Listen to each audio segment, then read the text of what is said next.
Joey Ace wasn't the guy. When we started running ECWA after years of running World 1 Wrestling, like every territory since the dawn of time, we had our own group of guys that we heavily relied on. And Joey Ace wasn't factored into that, but Joey Ace persisted. Show after show, match after match, he excelled, beating everyone we put in front of him, to the point where now he's tied with Cheetah Master for the most championship wins in ECWA history. Winning it back on November 5th would break that record. The problem was, in trying to mold the company in the way we wanted to, we created a monster. Can you kindly walk out? A guy who believed the world was out to get him, and that we were actively trying to screw him over at every turn. Truth is, ECWA management has never tried to screw Joey Ace over. And just because he wasn't a part of our original plan, didn't mean he spent any less time in the main event. Since taking over ECWA, Joey Ace has spent over 70% of the time on top as ECWA champion. He's main evented the last 3 Super 8s, which is unheard of. Nobody's ever done it before. Joey is quite literally the ace of ECWA. But the person he's become backstage is intolerable.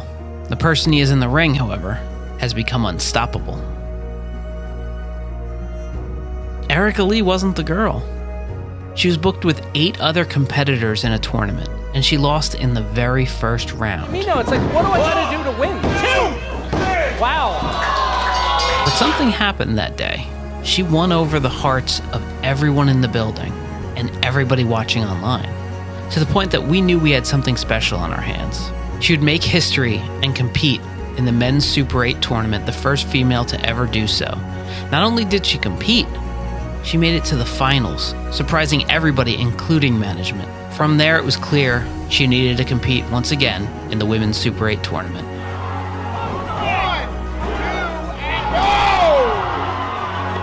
But on her way, she made history once again, winning the ECWA Legacy Championship, the only female to ever win the title. And in doing so, she merged it with the ECWA Women's title. In a history-making moment, she tossed aside old stereotypes that only men could compete against men or women compete against women, and unified the Women's Championship with the Legacy Championship. And then it happened. As a surprise entrant, Erica Leigh won the 2022 ECWA Women's Super 8 tournament. Takes her down! The referee's here for the count! That's gonna do it! And it all stemmed from a loss. The first loss in the first tournament she competed in lit a little tiny fire inside of Erica Leigh. That same fire that burns inside Joey Ace to this very day. The fire that says, screw you, you can't tell me I can't do something. Both of these 2 competitors have defied the odds at every turn, not just in ECWA, but in professional wrestling. And once again, Erica Leigh made history, winning the ECWA Championship, a title that dates back 55 years. And in that 55 years, no woman has ever competed for it, let alone won it. So on November 6th, Joey Ace won't be the guy, and Erica Leigh won't be the girl. They'll simply be professional wrestlers, competing at the highest level possible. As ECWA shows why it's been doing this for 55 years, I dare you to try to tell one of these 2 that they can't win this match. Be there live on November 5th for the ECWA 55 anniversary show.